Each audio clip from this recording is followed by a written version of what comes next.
यहाँ पे है पहला कि 1848 ईस्वी के फ्रांसीसी क्रांति के कारण आखिर क्या था। 1848 ईस्वी में फ्रांसीसी क्रांति हुआ था, तो कौन सा कारण था उसके बारे में लिखना है। तो देखिए यहाँ पे सबसे पहले बात हम समझेंगे कि फ्रांस का जो शासक था लुई फिलिप था। फ्रांस का शासक कौन था? लुई फिलिप था, जो आखिर था कैसा? तो उदारवादी। उदारवादी का मतलब जनता का मतलब साथ देना चाहता था, लेकिन बहुत ही महत्वाकांक्षी था। यानी कि चाहता तो था कि हम साथ देवे, लेकिन किसका साथ देवे? तो जो अमीर व्यक्ति था, जो अमीर जनता था, उसका साथ देने के लिए लुई फिलिप जो था मतलब काम करता था। इसके वजह से यही कारण था कि उसने 1840 ईस्वी कही ना, तो 1840 ईस्वी में गीजो को प्रधानमंत्री बनाया। 1840 ईस्वी में क्या किया? तो गीजो को प्रधानमंत्री बना दिया। जो गीजो था वो कैसा था? तो जो कट्टर प्रतिक्रियावादी था, यानी कि लुई फिलिप से भी एकदम कट्टर विरोधी था। यानी कि जनता क्या कर रही है उससे कोई मतलब इसको नहीं था। जनता मरेगा कि जिएगा उससे कोई मतलब नहीं था। वह किसी भी सुधार के पक्ष में नहीं था कि क्या हो रहा है क्या नहीं हो रहा है, इससे उससे कुछ मतलब नहीं था। साथ ही साथ लुई फिलिप भी अमीरों का साथ देना पसंद करता था। हम शुरू में कहें कि जो लुई फिलिप था साथ तो देता था जनता का, लेकिन अमीर जो व्यक्ति था, अमीर वर्ग के जो लोग थे, उसको ये बहुत सहयोग करता था, उसको बहुत साथ देता था। यही वजह यानी इसी वजह से फ्रांस में भूखमरी और बेरोजगारी जैसी समस्या हो गई, जिसके कारण वहाँ के जो जनता थे नाराज होकर क्रांति के लिए एकदम तैयार हो गए। अब जनता सोचने लगे कि आखिर ऐसे भी मर रहे हैं वैसे भी मर रहे हैं, तो इससे बढ़िया है कि कम से कम कुछ लड़ के मरेंगे तो कुछ हो भी सकता है, क्योंकि हक के लिए लड़ना बहुत ज़रूरी होता है। तो समझ गए होंगे कि 1848 ईस्वी के जो क्रांति था वो क्या था, वो तो समझ में आपको आ गया है। अब चलते हैं हम क्वेश्चन दूसरा चलते हैं। लघु उत्तरीय प्रश्न के दूसरा क्वेश्चन रहेगा। ये क्वेश्चन देखिए क्या है, कह रहा है कि इटली जर्मनी के एकीकरण में ऑस्ट्रिया की क्या भूमिका थी। जो मतलब इटली जो था और जर्मनी का एकीकरण करने में ऑस्ट्रिया की आखिर भूमिका क्या था। ऑस्ट्रिया कौजी था, विलेन था कि हीरो था, इसके बारे में हम लोग चर्चा करने जा रहे हैं। तो आराम से देखिए, इटली का सबसे पहले एकीकरण हम लोग पढ़ लेते हैं। इटली का एकीकरण में ऑस्ट्रिया कैसा भूमिका निभाया, इसके बारे में हम लोग समझते हैं। तो जो ऑस्ट्रिया और पीडमाउंट के बीच सीमा विवाद को लेकर इनके बीच युद्ध शुरू हो गया। ऑस्ट्रिया जो था और पीडमाउंट जो था, इन्हीं के बीच में सीमा के लेकर के यानी जो बॉर्डर होता उसको लेकर के विवाद हो गया था। और ऑस्ट्रिया की हार होने के कारण, जैसे विवाद हुआ तो युद्ध हो गया, और युद्ध हुआ तो ऑस्ट्रिया का हो गया, हार गया। तो जब ऑस्ट्रिया हार गया तो यानी हार होने के कारण इसके एक बड़े राज्य लोमार्डी, यानी कि ऑस्ट्रिया के जो एगो राज्य था, बहुत बड़का राज्य था, जेकरा नाम था लोमार्डी। क्या नाम था? तो लोमार्डी नाम था। तो लोमार्डी पर पीडमाउंट का अधिकार हो गया, और इस तरह से इटली का एकीकरण मतलब संभव हो गया। अब हम लोग समझते हैं जर्मनी का एकीकरण। तो देखिए, जर्मनी के एकीकरण में सबसे बड़ा बाधा जो था वो था ऑस्ट्रिया।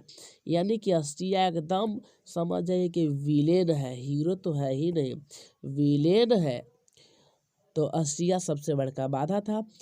और बिस्मार्क जो था जर्मनी का था, और बिस्मार्क भली भांति जानता था कि ऑस्ट्रिया सबसे बड़का बाधा है। तो बिस्मार्क ने प्रशा की सेना शक्ति को मजबूत किया। यह जानता था कि अगर हम को लड़ना ऑस्ट्रिया से तो हमको सेना शक्ति क्या करना पड़ेगा, मजबूत करना पड़ेगा। इसलिए सेना शक्ति को मजबूत किया और अपने कूटनीति के बल पर ऑस्ट्रिया को कमजोर करने का प्रयास किया, और इस तरह से जर्मनी का एकीकरण भी संभव हुआ। तो चलिए अब हम लोग समझ गए कि जर्मनी और इटली के एकीकरण में आखिर ऑस्ट्रिया किस प्रकार से भूमिका निभा रहा था, इसके बारे में हम लोग समझ गए।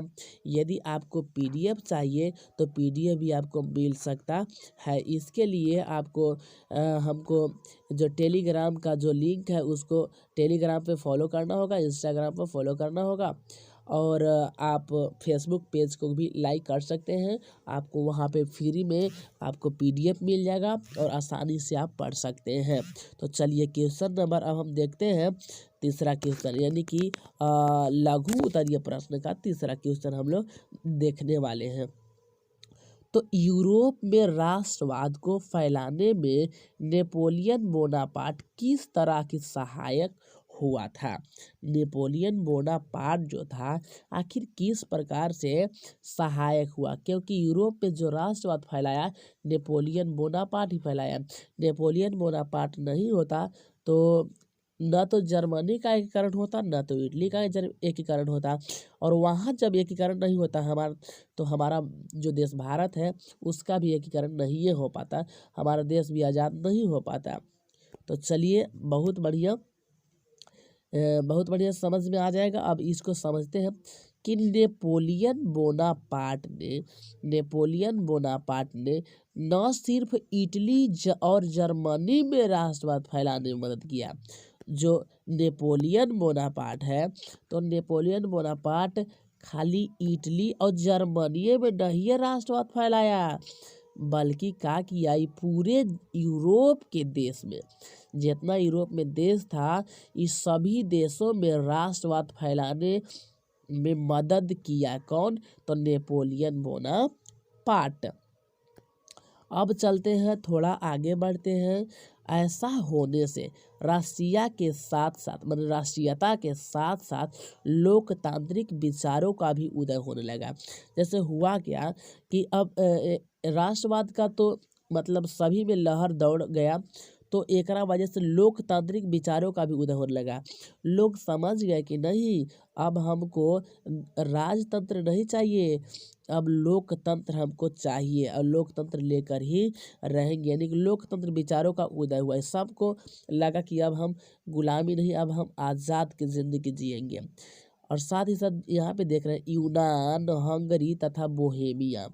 यूनान, हंगरी और बोहेमिया, तो इसको हम कह सकते हैं कि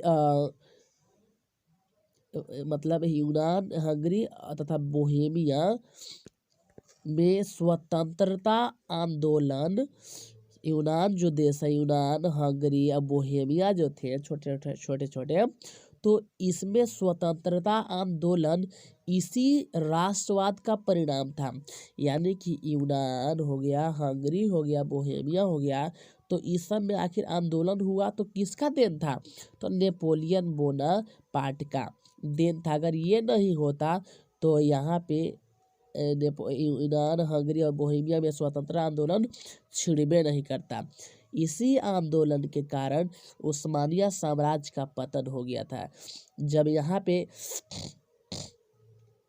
सभी लोग यहाँ पे समझने लगे कि नहीं, अब राष्ट्रीयता का भाव जब जाग गया, सभी लोग समझने लगे लोकतंत्र के बारे में, तो यहाँ पे उस्मानिया साम्राज्य का पतन हो गया।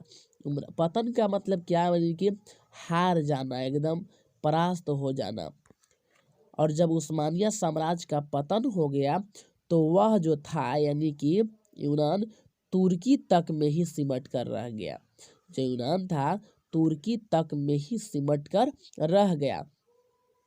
राष्ट्रवाद के कारण ही राष्ट्रवाद जो हुआ तो उसका ही कारण था उसका ही परिणाम था कि बाल्कन क्षेत्र के अस्लाव जाति जो थे एकजुट होने का उन्हीं के मौका मिल गया। बाल्कन क्षेत्र के जो अस्लाव जाति के लोग थे उन लोगों को एकजुट होने का मौका मिल गया और सर्बिया नामक नए देश का जन्म हो गया। जी हाँ, तो अब सर्बिया जो था, तो जब इस सब लोगों में एकता जब हो गया ना, तो एगो छोटे गो देश का निर्माण हुआ जेकरा नाम था सर्बिया, यानी सर्बिया नामक देश का जन्म हुआ।